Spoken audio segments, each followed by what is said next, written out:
Ek wou nou met die afkondiging so vinnig met u gedeel het oor my studies ook, en toe het ek nou so 'n bietjie daarvan vergeet, so ek deel nou gou vinnig, voordat ons by die woord kom. Dit gaan baie goed met my studies, die van u wat nie weet nie, ek studeer mos nou verder, ek doen my honneurs in teologie, en ek het nou die grootste vak van die honneurs het ek nou gevat, en ek is nou vir die volgende 6 maande besig daarmee, en dit is dan my groot navorsingsprojek. So u kan maar saam met my bid, veral die feit dat ek dit in Engels moet ingee, dis nogal 'n uitdaging, maar dit is nou die volgende 6 maande. Nou môre moet ek al reeds my eerste plan ingee, wat so 6 bladsye is, van wat ek beoog in my navorsingsprojek. So u kan maar vir my bid, ek het dit beslis nodig, en dan na dit, ek het nou die grootes so saam met die begin van die jaar gevat, en nou moet ek voor die 31ste Oktober, moet ek die laaste 2 keusevakke wat ek het, moet ek ook klaarmaak, want dan verander die Suid-Afrikaanse Teologiese Seminarie, verander hulle hele program weer, so ek moet voor die 31ste Oktober hierdie jaar moet ek klaar wees met al my vakke,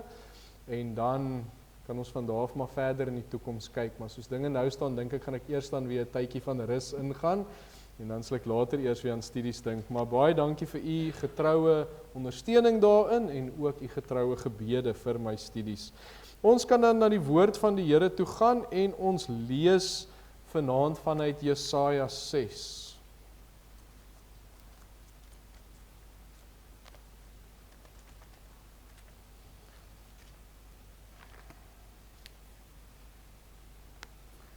Jesaja 6, 'n baie bekende, baie belangrike gedeelte in die Ou Testament, en ons gaan daarvan af vers 1 lees.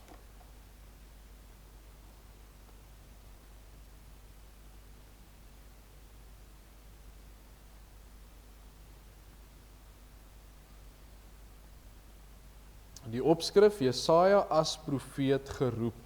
In die sterfjaar van koning Usia, het ek die Here sien sit op 'n hoë en verhewe troon, terwyl sy some die tempel gevul het.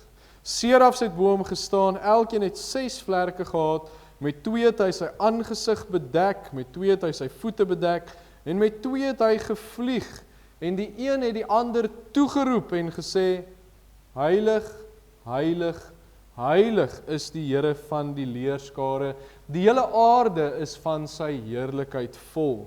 En die drempelposte het gebewe van die geluid van die roepers, en die huis het vol rook geword. Toe het ek gesê, wee my, ek is verlore, want ek is 'n man onrein van lippe, en woon onder 'n volk wat onrein van lippe is, want my oë het die koning, die Here van die leerskare gesien. Maar een van die serafs het na my toe gevlieg met 'n gloeiende kool in sy hand, wat hy met 'n tang van die altaar afgeneem het, en my mond daarmee aangeraak en gesê, kyk, dit het jou lippe aangeraak, en jou skuld is weg, en jou sonde versoen. Daarop hoor ek die stem van die Here wat sê, wie sal ek stuur, en wie sal vir ons gaan? Toe antwoord ek, hier is ek, stuur my. En hy het gespreek, gaan sê aan hierdie volk, hoor altyd deur, maar verstaan nie, en sien altyd deur, maar bemerk nie. Maak die hart van hierdie volk vet, en hulle ore swaar, en bestryk hulle oë, sodat hulle nie sien met hulle oë, en met hulle ore nie hoor, en met hulle hart nie verstaan nie, en hulle hul nie bekeer en gesond word nie. Toe sê ek, hoe lank, Here?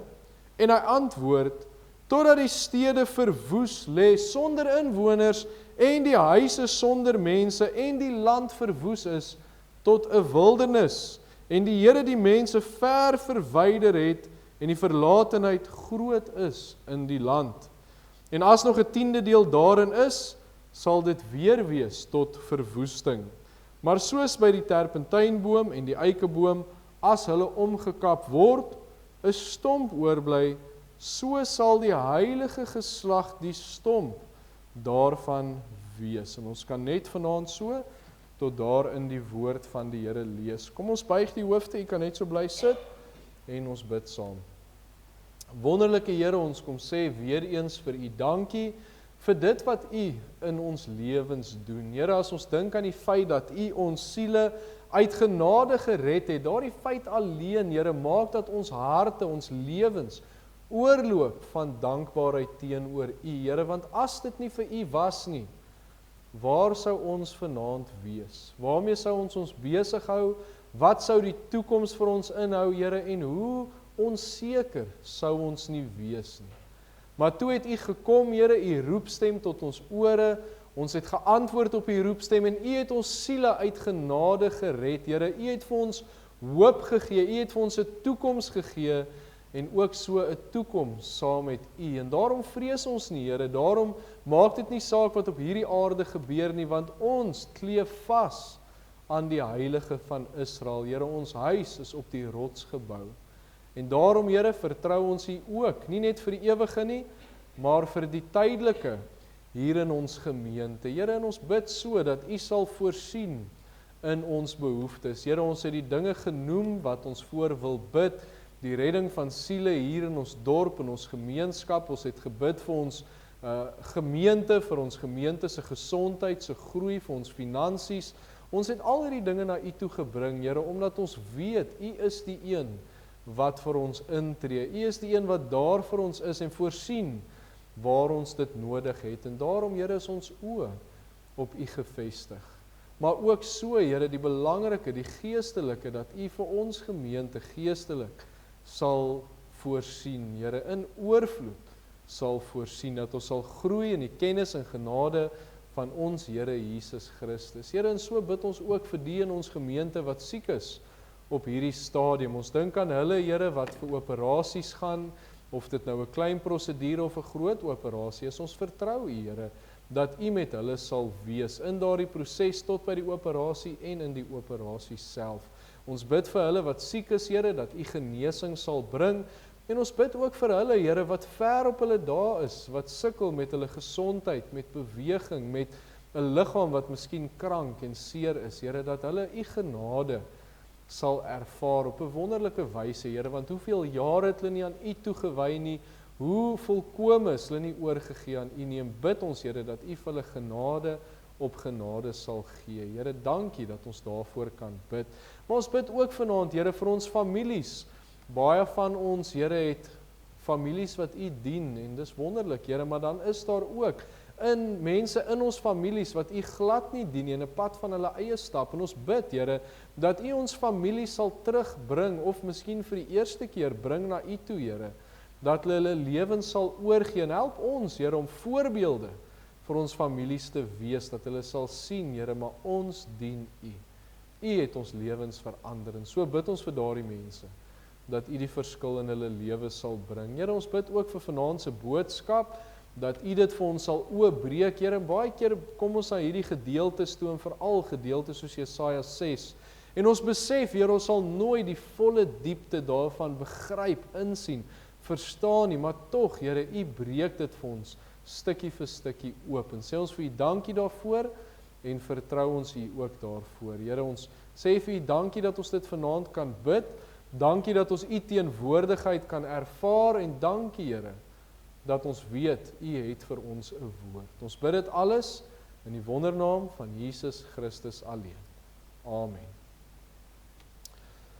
Ons begin by ons teks van oordenking, Jesaja 6 vers 8. Daarop hoor ek die stem van die Here wat sê, wie sal ek stuur en wie sal vir ons gaan? En ek antwoord, hier is ek, stuur my. En praat ons vanaand oor die gedagte, die tema, gestuurdes van God. Gestuurdes, en daai woord kry ons 2 keer in ons teks van oordenking. Die eerste waar hy sê, wie sal ek stuur? En dan uiteindelik waar Jesaja antwoord, stuur my. Vanoggend het ons 'n paar keer gepraat oor die God gegewe taak van ouderling en diaken. Dis iets wat ons reg deur die woord lees, en die feit waarop ons beroep, dat God stuur. Nou in die woord, as ons nou die woord gaan begin oopbreek en bestudeer, dan sien ons deurgangs het die Here mense gebruik en het hy hulle gestuur. Hy het baie keer groepe mense gebruik, soos as ons kyk na die nasie Israel, waar dit begin het, die Here het daardie nasie gebruik, of wou hulle gebruik, om hom, die heilige van Israel, aan die nasies voor te stel. So eintlik was hulle missie, 'n sending missie gewees, maar natuurlik het hulle geval daarin, maar die Here wou nog steeds die groep mense gebruik het. So in die 12 stamme van Israel het die Here 'n stam gebruik, die Lewiete, om ook die woord aan Israel te bring en die tempeldiens te behartig, en dan uiteindelik profete wat baie keer groepe was wat die Here keer op keer gebruik het na sy volk gestuur het, en dan uiteindelik die disippels, die 12 disippels, en daarna die 70 disippels, en toe soos dit uitgebrei het die Here hierdie groepe mense gebruik. Maar dan kom die Here en hy stuur ook individue. Nou wie, as ons deur die woord kyk, dan dink ons aan verhale soos Moses, waar die Here heel aan die begin vir Moses sê, hy wil hom stuur, hy wil hom gebruik om sy volk uit Israel uit te lei, om hulle te vestig as 'n volk, en Moses natuurlik met sy verskonings, hy swaar van mond, swaar van tong, maar die Here gebruik hom dan uiteindelik. So ook Joshua, die Here het vir Joshua gestuur om die volk in die beloofde land in te lei en daar as hulle leier op te tree. En dan die profete, waarby ons nou gaan stil staan, en dan in die Nuwe Testament, die disippels, afsonderlik Petrus, Andreas en Matteus en van die ander, en dan ook natuurlik vir Paulus. So die Here gebruik ook individue, hy stuur mense vir spesifieke take. Nou die een persoon wat ons vanaand oor gelees het, wat die Here ook spesifiek geroep en gestuur het, is natuurlik Jesaja. Die Here vra, wie sal ek stuur, wie sal vir ons gaan? En hy sê, hier is ek, Here, stuur my. En ons vind die roeping van Jesaja, hy word 'n gestuurde van God. En nou na vanoggend is dit 'n goeie gedeelte om na te kyk, want ons het gesê, ouderlinge en diakens is 'n God gegewe amp. Hy is die een wat roep. Maar dan in Jesaja kom betrek ons baie meer as net die kerkraadslede, want die Here gebruik individue. Die Here gebruik groepe mense, waarvan kinders van die Here deel is, maar die feit waarby ons staan is, die Here stuur. En dan net so 'n bietjie agtergrond oor ons karakter wat ons vanaand hanteer, Jesaja. Nou ek wil nie te veel in diepte ingaan nie, ek dink ons het al die gedeelte hanteer, so ek gaan net so vinnig noem. Jesaja se agtergrond en die tydperk waarin hy is, was eintlik 'n interessante een gewees, want Israel het op 'n fisiese gebied, het dit eintlik baie goed met hulle gegaan. Dit was 'n goeie regering van die koning gewees, en hulle het vooruit gegaan, hulle het gegroei, hulle het in rykdom gegroei, alles het vooruit beweeg, behalwe die belangrikste aspek van alles, en dit was hulle geestelike lewens. Terwyl alles vooruit beweeg het hulle geestelike lewens agteruit beweeg, tot op die punt wat koning Josia, waarvan ons nou gelees het, uiteindelik gesterf het as gevolg van hoogmoed en melaatsheid en wat hy teen die Here gedraai het. So geestelike afval, dit was wat Jesaja in sy tyd beleef het, en hy is gestuur deur die Here in 'n moeilike tyd. 'n Tyd van geestelike afval, en boonop het die Here vir hom gesê, heel aan die begin in Jesaja 6, sy boodskap gaan verwerp word. Ons het gelees, hoor altyd deur maar verstaan nie, sien altyd deur maar bemerk nie, maak die hart van hierdie volk vet, maak hulle ore swaar, bestryk hulle oë, sodat hulle nie sien met hulle oë, met hulle ore nie hoor en hulle hart nie verstaan, en hulle nie bekeer en gesond word nie, so hulle die boodskap verwerp. Dit was nie 'n maklike taak gewees. Maar Jesaja het getrou gebly. En toe ons nou met ons verootmoedigingsreeks praat oor rentmeesterskap, het ek dink met die heel eerste boodskap en deurgangs vir u gesê, die een gedagte wat altyd by 'n rentmeester gevind moet word, 'n kind van die Here, disipel van die Here, is getrouheid. Die Here vra getrouheid. En Jesaja was getrou. Maar hoe? as dit so moeilike tyd was, as dit 'n tyd van geestelike afval was, as dit 'n tyd was waarin Jesaja se boodskap verwerp was en hy uitgestoot is, hoe het hy getrou gebly? Wat het gemaak dat hy getrou bly? En dis eintlik heel eenvoudig die antwoord. Hy het die erns, die grootheid van sy roeping besef. Dis wat gemaak het dat hy getrou bly, die grootheid van hierdie roeping. En dis hoekom ons vanaand kyk na gestuurdes van God, ons kyk na die roeping waarmee die Here sy kinders roep.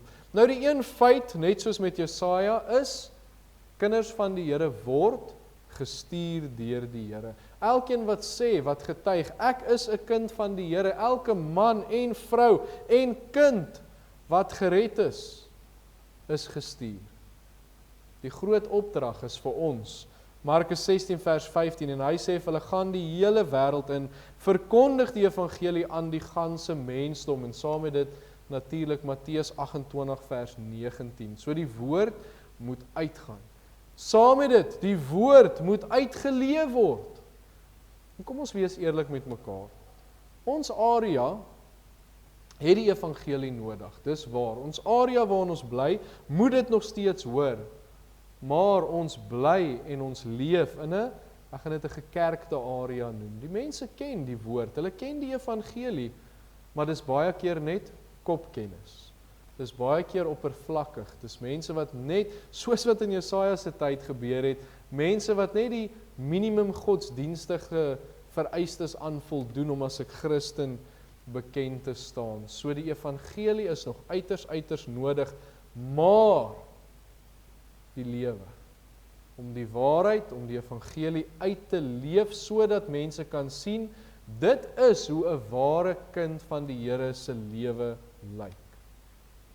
Dis ons tema van die jaar, die sout van die aarde, die lig van die wêreld, sodat dit mense na die Here Jesus toe bring as verlosser. Dis hoekom ons geroep is, vir die evangelie die boodskap verkondig, maar ook om dit uit te leef. So ons kan dit noem evangelie in woord en daad.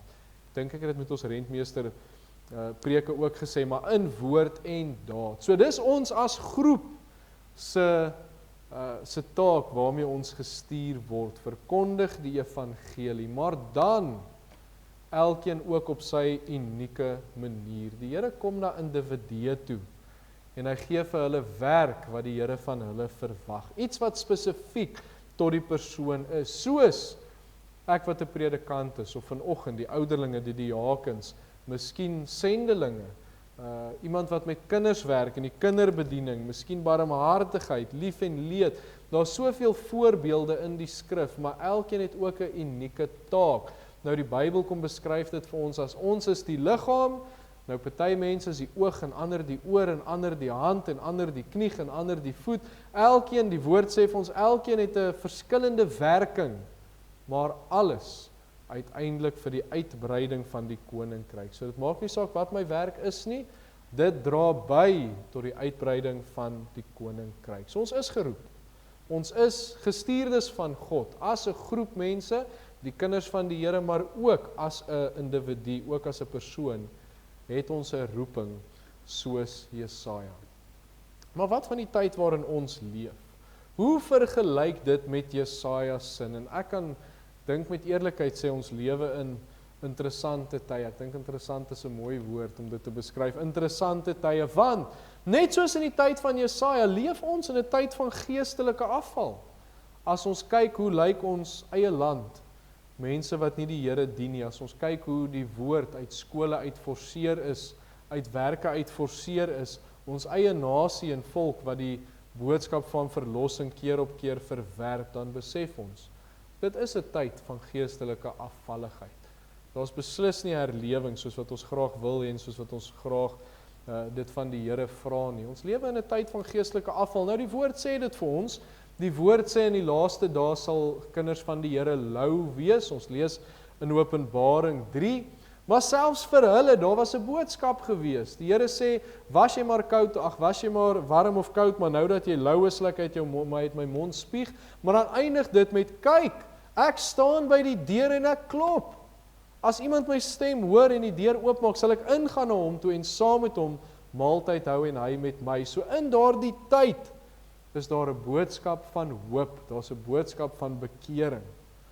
Nou dis die tyd waarin ons geroep is. Dis nie 'n maklike tyd nie. Ons is nie in 'n goeie politieke gees hier in ons land nie. Die geestelike afval is duidelik. Net soos Jesaja is dit maar eintlik moeilike tye waarin ons werk, maar ons het 'n taak om te verrig. En die omstandighede kan 'n mens moeg maak. Die omstandighede kan maak dat ons vra, maar help dit om te beklei teen die storm. Nou dink ons dadelik aan Petrus wat sy oë op die storm was en begin sink het. Help dit om te beklei teen die storm. Waartoe beweeg hierdie wêreld? Maar wat vra die Here van ons? Hy vra net getrouheid. Hy vra nie ons moet beklei teen die storms nie, hy vra ons moet getrou wees in dit wat hy ons vra. Nou wat maak dat ons ten spyte van al hierdie omstandighede waarin ons leef en is en bly, wat maak dat ons getrou bly? Wat maak dat ons as gestuurdes van God suksesvol die boodskap kan oordra? Die antwoord is dieselfde as Jesaja se. As ons besef die erns of die grootheid van ons taak. Dit wat die Here vir ons gegee het. Charles Spurgeon het gesê, dis die belangrike eienskap van enige roeping, is dat 'n mens die erns daarvan moet besef. En dit gebeur deur die woord van God, want as ons die woord begin lees en ons leer en ons sien hoe baie skakel die goed in mekaar in, sodat die woord uitgedra word, en met ons verhouding met die Here Jesus. Want hoe nouer ons verhouding met die Here Jesus is, hoe groter word die taak van evangelisasie vir ons. Ek kan nie naby die hart van Jesus wees en nie 'n hart vir die evangelie hê nie. Dis onmoontlik. Naby die hart van Jesus het ek 'n hart vir die evangelie. So ons moet gedurig versterk word deur ons meester. Hy is die enigste een wat die vuur van erns in ons harte laat brand vir die evangelie. So vanaand gaan ons kyk na Jesaja se roeping en ons gaan kyk na hoe hy gestuur is, hoekom hy gestuur is en so 'n paar punte rondom dit en net kyk wat het gemaak dat Jesaja besef hoe groot en hoe belangrik, en net om weer daai woord te gebruik, die erns van sy roeping. Wat het hom dit laat besef?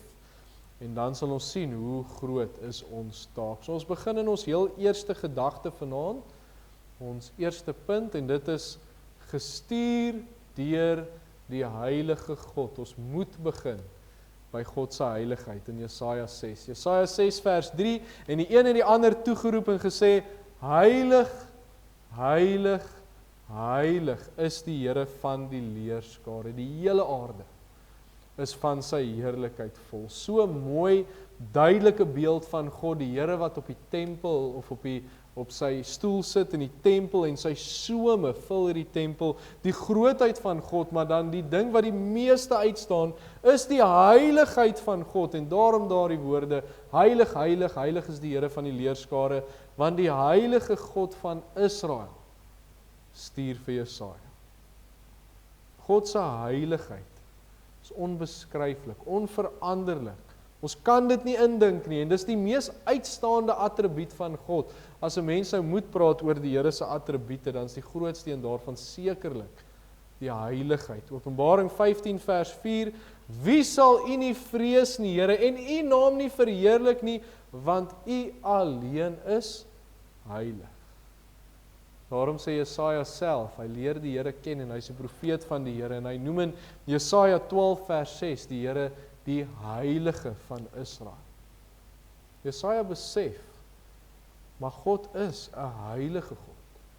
En dis hy wat my stuur, die heilige God wat hemel en aarde gemaak het, en dit bring by hom 'n erns. Dit wys vir hom die grootheid van die taak, want kyk wie is dit wat hom stuur. Dit is 'n baie belangrike gedagte, want die Here het nog nooit verander. Mense verander. Ek het vanoggend gesels, ons deur die eeue gaan kyk hoe dinge verander het. Hoe mense in die Ou Testament die Here benader het met wat se respek, wat se eerbied. En ons kyk in die kerkgeskiedenis, dan kom ons vandag en ons sien die eerbied ontbreek, daai respek. Maar God het nog nooit verander nie.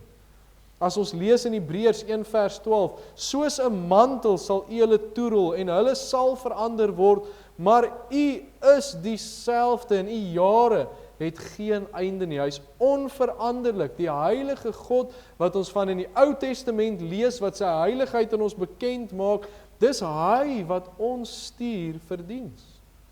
Nog net so heilig, soos daardie dag toe die serafs hom toegeroep het, heilig, heilig, heilig is die Here van die leerskare. En sy heiligheid kom na vore in die Ou Testament, soos in gedeeltes in Jesaja, soos Moses by die brandende doringbos, waar die Here vir hom gesê het, trek die skoene van jou voete af, die grond waarop jy staan is heilige grond.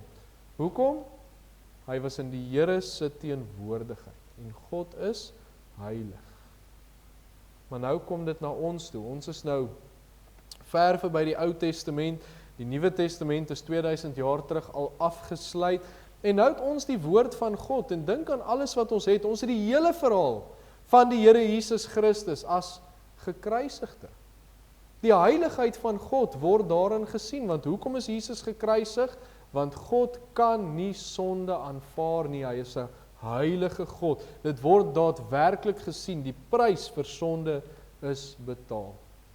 Ons het Handelinge 1, 2, 3 en die res wat daarop volg, die uitstorting van die Heilige Gees, wat die werk van die Here voortsit, wat kinders van die Here heilig maak.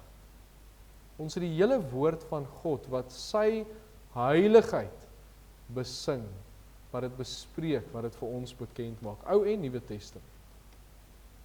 So ons moet soveel meer eintlik as Jesaja besef, die God wat ons stuur, is die heilige God van Israel, die heilige van Israel, die een wat hemel en aarde gemaak het. En as ons besef wie die Here is, wat ons stuur, dan besef ons hoe groot is hierdie taak. Hoeveel erns moet ons daarmee maak. En dan in ons tweede gedagte, omdat dit 'n heilige God is ons tweede gedagte gestuur vir die onmoontlike.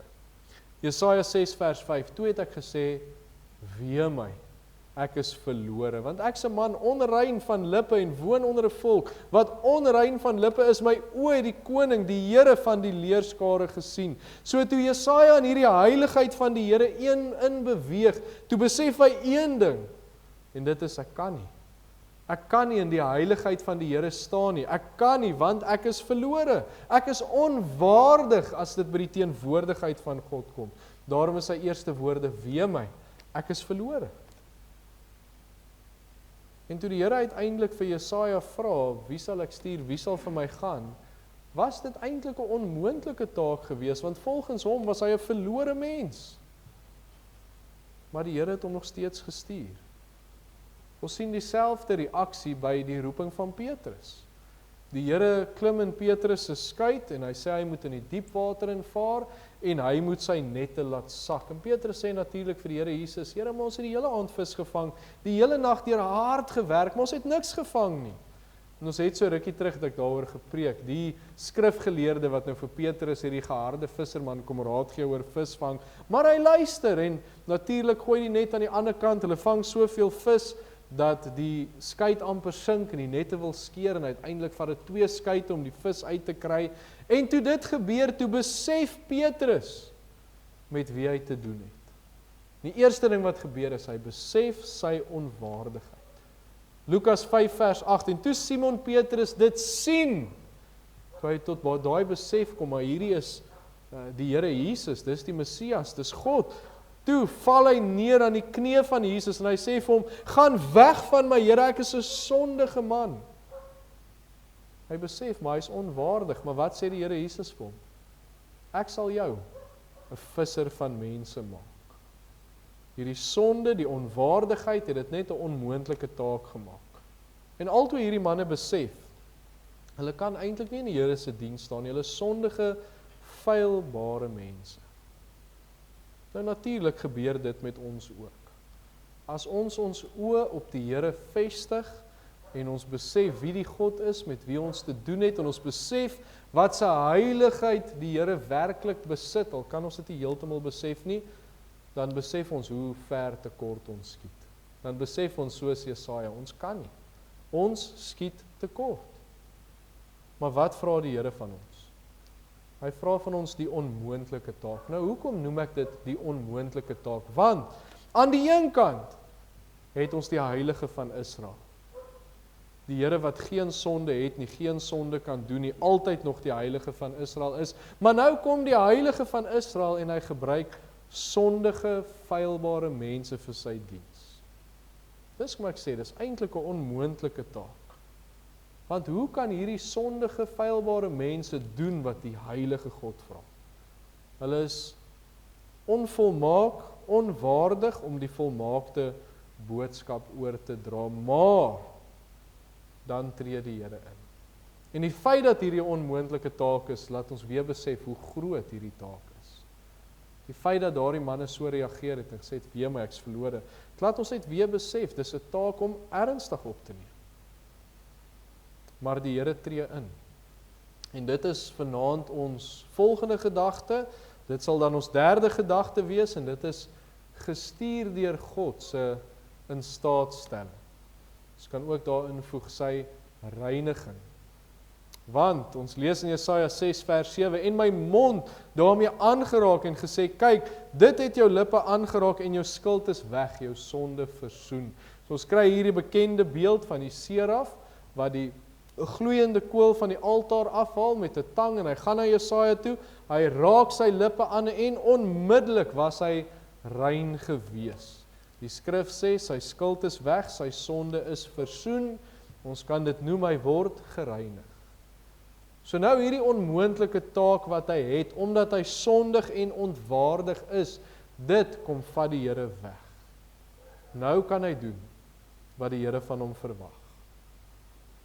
Jesaja was nie in staat om gestuur te word vir die Here se diens nie as gevolg van sy sondigheid, maar hy gaan hierdie reiniging deur en nou is hy in staat om 'n instrument, 'n skoon instrument, 'n rein voorwerp in die hand van die Here te wees. So wat kan ons hieroor sê? Ons sê die Here stel ons in staat vir die diens waarna toe hy stuur. Ons is gestuur vir diens as 'n groep, maar ook as individu, maar daarvoor moet ek ook 'n rein voorwerp wees soos wat Jesaja was. Ons moet rein voor die Here staan. 1 Petrus 1 vers 15, maar soos hy wat julle geroep het, so daar het ons weer die woord geroep, wat die Here is wat stuur, heilig is, moet julle ook in julle hele lewenswandel heilig word. Hoe kan ons rein, hoe kan ons heilig wees? Die enigste manier is deur die Here se vergifnis. Alleen daardeur kan ons in die Here se diens staan. Hy is die een wat reinig. Nou die eerste vers wat ek môre vir ons gaan uitstuur, wat ons as kinders van die Here moet ken, is 1 Johannes 1 vers 9. As ons sondes bely, hy is getrou en regverdig om ons die sondes te vergewe en ons van alle ongeregtigheid te reinig. Hy vergewe. Hy stel ons in staat om skoon instrumente in sy hand te wees, om die woord te verkondig en dit uit te leef. En so ook as ons by die sout van die aarde en die lig van die wêreld kom, die Here stel in staat. Ons kan dit nie op ons eie doen nie. As ons net dink aan die werk van die Heilige Gees, om Christus gelykvormig te word, om die lig van die wêreld te wees, alles om die boodskap uit te dra, maar die Here stel ons in staat. Wat is ons verantwoordelikheid? Ons moet seker maak ons is skoon instrumente. Wat sê 1 Johannes 1 vers 9? As ons sondes bely, ons moet na die Here toe gaan. Vir die Here vra, vergewe my, en dan sal natuurlik dinge wat ons gaan moet agterlaat. Want ek moet vergewe wees, maar ek moet daai sonde laat staan. Ek kan nie sonde koester nie. As daar iets is wat my keer om 'n skoon instrument in die hand van die Here te wees, dan moet dit agtergelaat word. Heeltemal agtergelaat word. So as geroepenes van die Here, as gestuurdes van God, is dit vir ons gemeente en vir ons individue eintlik 'n bemoediging. Want dit sê vir ons, hy stel ons in staat, hy maak ons skoon instrumente, hy vergewe ons sonde, hy maak my 'n bruikbare instrument. En weer eens, as die Here soveel doen, deur sy woord en sy werk in my lewe, net sodat ek die woord kan uitdra en uitleef, dan besef ons, die grootsheid van hierdie taak. Ons besef weer watter erns moet ons dit mee benader. Want die Here maak my 'n skoon instrument. Ons laaste gedagte vanaand wat ons dan gaan kyk is gestuur met 'n boodskap. Jesaja 6 vers 9 en hy het gespreek, gaan sê aan hierdie volk. En dan dit wat daarop volg. So die heilige van Israel roep vir Jesaja. Jesaja besef, dis onmoontlik, wee my ek is verlore, maar die Here stel hom in staat en hy reinig hom, en toe hy hom gereinig het, en hy's 'n skoon instrument, toe kry hy sy boodskap, en gaan sê aan hierdie volk. Die Here het 'n spesifieke boodskap vir Jesaja gehad, en as ons nou gaan kyk reg deur Jesaja, van Jesaja 1 tot en met Jesaja 66 hier aan die einde, dan besef 'n mens, dit was 'n goeie boodskap. Dit was goeie nuus, dit was 'n boodskap van hoop, dit was 'n boodskap van herstel. Dink aan Jesaja 1 vers 18, kom nou en laat ons die saak uitmaak, sê die Here, al was julle sonde soos skarlaken, dit sal wit word soos sneeu, al was dit rooi soos purper, dit sal word soos wol, boodskap van hoop. Jesaja 53, die goue lydingslied, die voorspelling van die Here Jesus, Jesaja 53 vers 5, maar hy is ter wille van ons oortredinge deurboor, ter wille van ons ongeregtighede is hy verbrysel, die straf wat vir ons die vrede aanbring, was op hom, deur sy wonde daar vir ons genesing gekom, 'n boodskap van hoop, maar 'n boodskap wat verwerp is. Maar die Here het die boodskap gegee, en dit bring weer, net daai erns, daai grootsheid van die feit dat die Here die boodskap gee. Dink weer aan die voorbeeld wat ek gebruik het met ons rentmeesterskap reeks, van die konings in die ou tyd, en die koning se weermag of sy leer, is op pad na 'n lokval toe, en hy stuur sy boodskapper om vir hulle te gaan sê, pas op, kyk uit, daar is 'n lokval. Die belangrikheid van die boodskap van die koning. En dis wat hierdie is. Dis 'n goddelike boodskap van hoop, 'n goddelike boodskap van waarskuwing, pas op, 'n goddelike boodskap van redding, waarmee Jesaja dan uiteindelik gestuur is. En so is ons gestuur met hierdie boodskap. So gaan kyk na Esegiel en die brandwag, die waarskuwende boodskap van die Here af.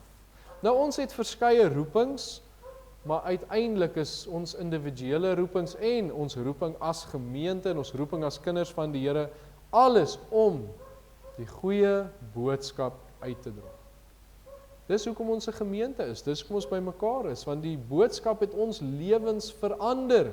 Dit het ons deel gemaak van die liggaam van Christus, en nou is ons taak om dit uit te dra en uit te leef.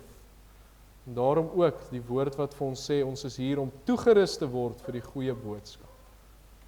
En ons het die beste boodskap in die wêreld.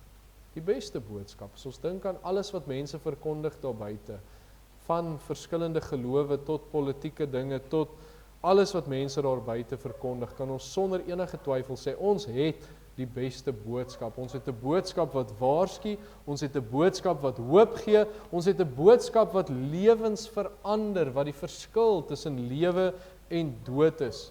En ons het hierdie boodskap by die Here ontvang. Nou is ons, ek het dit met die rentmeesterskap reeks gesê, nou is ons die koning se boodskappers. Die boodskap moet uitgaan. En dit gebeur wanneer ons die belangrikheid van hierdie goddelike boodskap besef. Die erns om dit uit te dra, die goddelike boodskap waarmee ons gestuur word. En daarmee sluit ek af. Net soos Jesaja word kinders van die Here gestuur. En die Here kan vir 'n mens 'n onuitblusselike vuur gee, saam met 'n erns vir ons taak. En dis natuurlik die besef, hoe groot is hierdie taak? Hoe gebeur dit? Dit gebeur as iemand besef, maar wie is die een wat stuur? Dit is die heilige God wat hemel en aarde gemaak het.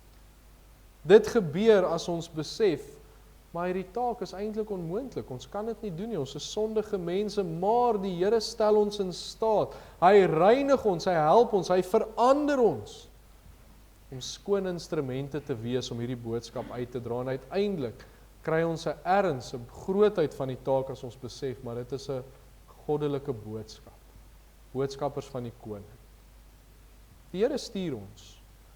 En daar is 'n verskil tussen iemand wat hulle roeping ten volle uitleef en volhard daarin soos Jesaja, en iemand wat moeg word, wat stil raak, wat opgee. Die verskil is, dit wat ek nou al deurgaans vir gesê, die erns, die grootsheid van die taak. En dan vra ons vir onsself die vraag, besef ons nog die erns van hierdie taak? Besef ons nog hoe belangrik is dit dat die evangelie gehoor en gesien word in mense se lewens? Is dit nog so belangrik vir ons, soos die dag toe ons gered is? Want ek weet, in my lewe en ek glo in u lewe, die dag as mens gered word, dan het jy daai vuur, jy moet die boodskap uitdra. Het ons nog daardie vuur? En met Jesaja se roeping wys dit net weer vir ons, dit is 'n ernstige saak. Mag die Here die vuur in ons harte aan die brand steek vir die goeie boodskap. Amen. Kom ons buig ons hoofde en dan bid ons net saam.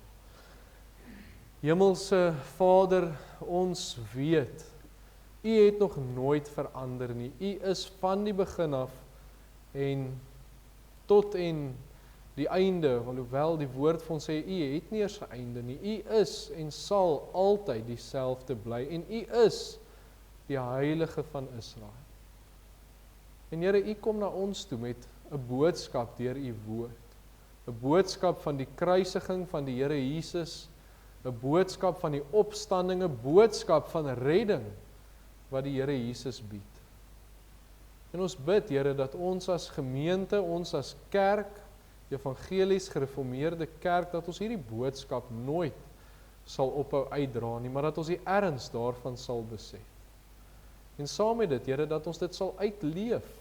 Ons is hier in 'n area van mense wat die evangelie al gehoor het, wat in kerke is en was en die woord ken, Here, maar het dit al ooit hulle lewens verander? Mag ons lewens, Here, die lig van die wêreld, die sout van die aarde wees. Mag mense deur ons lewens sien dat U die Heilige van Israel in en deur ons leef. Mag mense by U uitkom, Here.